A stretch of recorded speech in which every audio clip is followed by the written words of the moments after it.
Bayangkan seorang guru yang terjebak antara logika dan perasaan, dan seorang murid yang haus akan pengakuan, tapi memilih jalan penuh risiko. Ketika batas dilanggar, siapa yang akan hancur lebih dulu?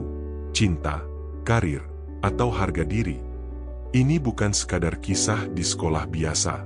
Ini adalah cerita tentang obsesi, pengkhianatan, dan kehancuran yang perlahan menjalar ke semua sisi kehidupan. Film dibuka dengan sosok Chairo, seorang remaja yang tinggal sendirian di rumah besar milik orang tuanya di pedesaan tenang Tennessee. Kedua orang tuanya adalah pengacara sukses yang sering bepergian untuk bekerja, jadi Chairo terbiasa mengurus dirinya sendiri setiap pagi. Dengan penuh percaya diri, ia mengenakan sepatu bot tinggi dan rok pendek favoritnya, lalu melangkah melewati hutan menuju sekolah, seolah dunia adalah miliknya. Di sekolah, Mr. Jonathan Miller, guru setengah baya yang tampak melankolis, sudah menunggu di kelas. Ia pernah bercita-cita jadi penulis terkenal, namun mimpinya belum terwujud. Bagi Chairo, Mr. Jonathan bukan hanya guru biasa. Ia juga seperti figur ayah, meskipun diam-diam Jonathan memendam rasa pada muridnya itu. Chairo sering tiba lebih awal dari murid lain. Suatu pagi, Jonathan memuji ketepatan waktunya dan menyuruhnya mulai membaca daftar bacaan semester ini. Tapi Chairo malah mengejutkannya. Dia sudah membaca semua 12 buku. Mereka pun terlibat diskusi seru soal sastra, menunjukkan kecerdasan Chairo yang tajam. Teman sekelas Chairo, Winnie, yang sedang mengulang tahun ajaran, tiba dan menggoda Chairo untuk pergi ke kafetaria. Jonathan ditinggal sendiri dan iseng membuka tumpukan buku di meja. Saat ia sedang menelusuri buku-buku, temannya Boris masuk. Ia langsung menggoda Jonathan dengan membaca keras-keras bagian erotis dari salah satu buku. Jonathan yang malu mencoba menghentikannya, tapi Boris terus bercanda. Tiba-tiba, Boris menemukan sesuatu yang mengejutkan, sebuah buku karya Jonathan yang ternyata sudah diterbitkan. Chairo melihat itu dan tampak kagum. Jonathan pun merasa tersanjung. Malam harinya, Jonathan pulang ke rumah dan menemukan istrinya, Beatrix, masih terpaku di depan komputer. Ia ingin berbagi cerita soal Chairo, murid yang menghargai karyanya. Tapi Beatrix nyaris tak menanggapi, sibuk dengan pekerjaannya. Saat Jonathan mulai menarik perhatian Beatrix, tiba-tiba telepon dari rekan kerja Beatrix, Amy, membuat suasana kembali dingin. Setelah panggilan berakhir, Jonathan mencoba lagi mendekati Beatrix. Mereka akhirnya minum bersama. Suasana mulai mencair. Namun, tepat saat momen romantis hampir terjadi, panggilan kedua dari Amy masuk. Jonathan pun kembali kecewa dan frustrasi. Keesokan harinya, Jonathan masih kesal dan meluapkan unek-uneknya kepada Boris. Ia merasa akhir pekannya hancur gara-gara gangguan dari Amy, padahal ia berharap bisa menghabiskan waktu berkualitas bersama istrinya, Beatrix. Seperti biasa, Boris malah menggoda dan menyepelekan masalah Jonathan, lalu mulai membahas hal-hal sepele tentang kehidupannya sendiri. Di tengah obrolan mereka, tiba-tiba mereka melihat Chairo muncul dari hutan. Jonathan masih merasa tegang, tapi tak bisa menahan diri untuk melirik ke arahnya. Chairo tersenyum sopan sambil melepas headphone-nya dan mencoba bersikap biasa. Jonathan pun mengajaknya ngobrol ringan. Sementara itu, Winnie mendekati Boris dan pura-pura menjatuhkan barangnya di dekatnya.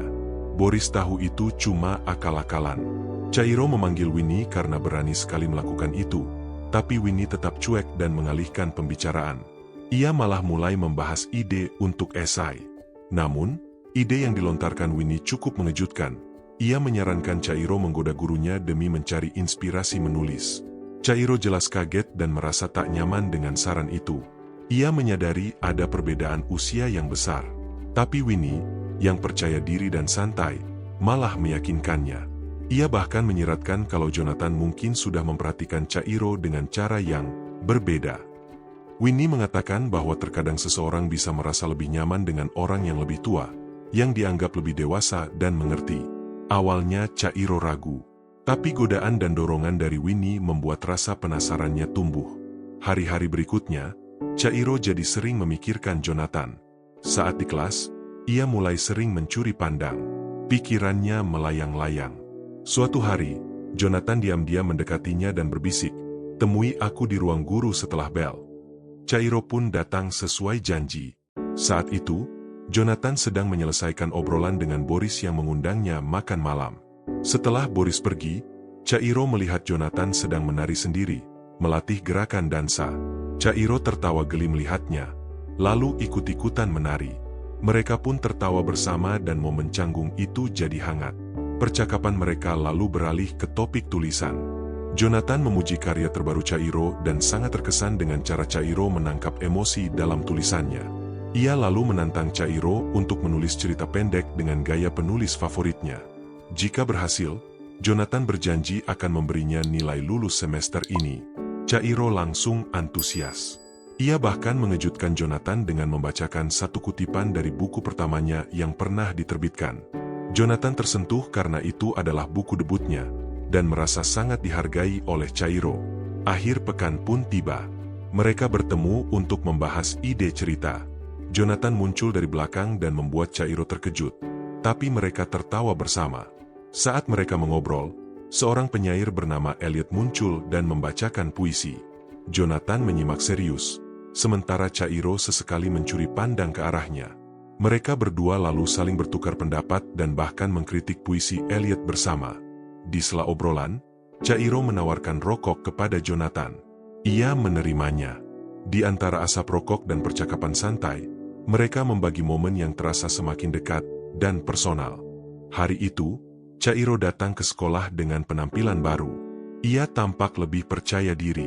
Bahkan, ia membawa kopi untuk Boris dan Jonathan. Saat mereka bercanda ringan, Chairo ikut bergabung dan berbagi rokok dengan mereka, tanda bahwa ia kini lebih berani dan terbuka. Kemudian, Chairo bercerita pada Winnie bahwa meski Jonathan tak berkomentar langsung soal penampilannya, ia tahu gurunya itu menyadarinya. Saat diskusi soal tugas menulis, Chairo menyampaikan rencananya. Ia ingin menulis cerita dengan gaya Henry Miller, penulis yang dikenal dengan tema cinta dan keintiman. Jonathan sempat ragu, takut ceritanya terlalu berani dan bisa menimbulkan masalah di sekolah. Tapi Chairo bersikeras, ia yakin ceritanya akan jadi lebih kuat.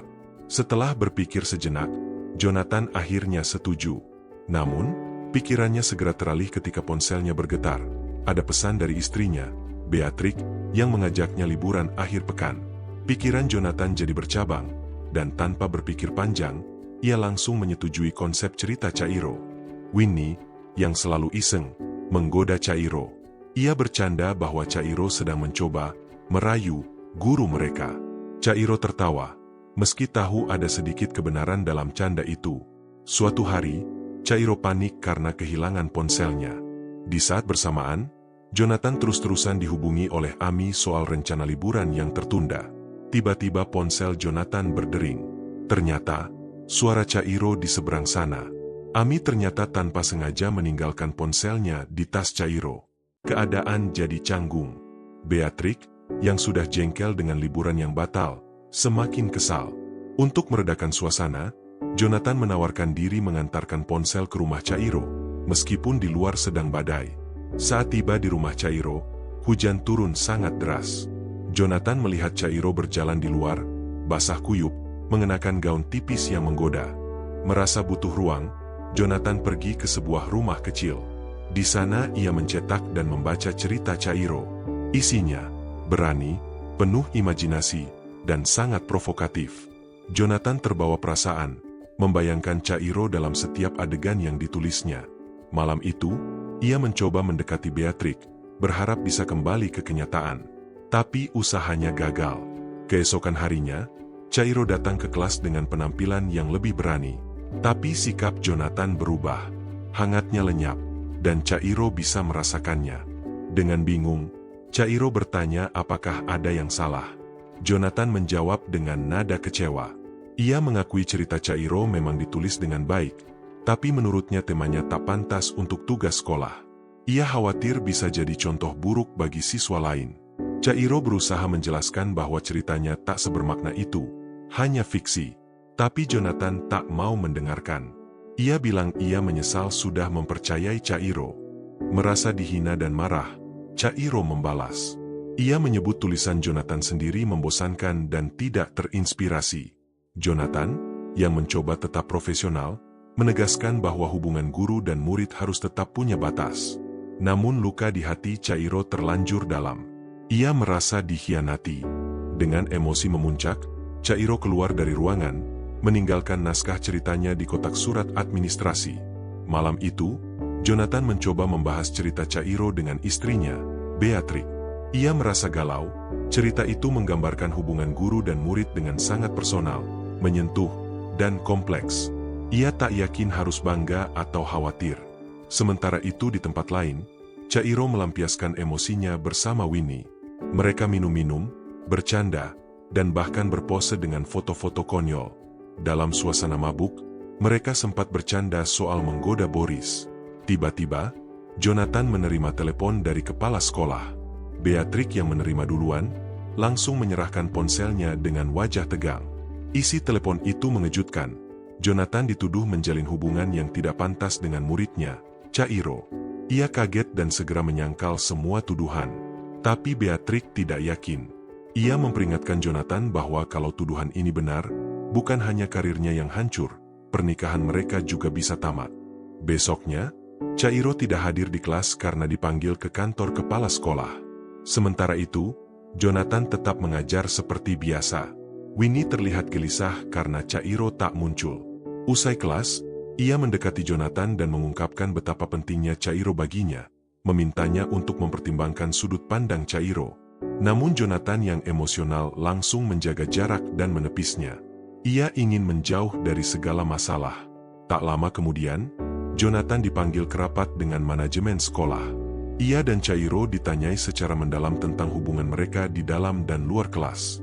Jawaban Cairo terdengar menggiring opini, seolah-olah memang ada sesuatu yang lebih dari sekadar hubungan guru-murid biasa. Jonathan mulai panik. Ia tahu, ini bisa menghancurkan segalanya. Dan benar saja, pihak sekolah memutuskan untuk menangguhkan Jonathan dari tugas mengajar. Saat keluar dari ruang rapat, Boris menghampirinya. Dengan nada kecewa, Boris mengingatkan Jonathan agar menghormati batasan sebagai guru. Niatnya baik, tapi kata-katanya justru membuat Jonathan merasa semakin sendirian. Di rumah, Jonathan akhirnya mengakui pada Beatrix bahwa ia memang memiliki perasaan terhadap Cairo. Beatrix terpukul. Percakapan mereka pun berubah jadi pertengkaran hebat. Dalam kemarahan, Beatrix menyatakan niatnya untuk mengajukan cerai dan langsung meninggalkan rumah. Sementara itu, Winnie mencoba memperingatkan Cairo. Ia bilang, tindakannya bisa menghancurkan masa depan Jonathan. Tapi Cairo tak peduli. Ia menganggap semua ini sebagai kemenangan, balas dendam terhadap Jonathan yang dianggap tidak menghargainya. Cairo menyalurkan semua itu ke dalam esai kuliahnya. Tulisannya menggambarkan Jonathan sebagai sosok yang menyalahgunakan kekuasaan, menyebabkan kekacauan, dan membuat orang lain menderita. Cerita itu ditulis dengan gaya dramatis, penuh emosi dan tuduhan yang menyengat. Saat esai itu selesai, Cairo duduk diam, menatap hasil tulisannya, dan tersenyum puas atas kekacauan yang telah ia ciptakan. Itulah alur kisah penuh drama antara Cairo dan Jonathan, tentang batas yang dilanggar, emosi yang dibalas, dan akhir yang menghancurkan. Kalau kamu suka video ini, jangan lupa klik like dan subscribe ya. Sampai jumpa di video alur film selanjutnya.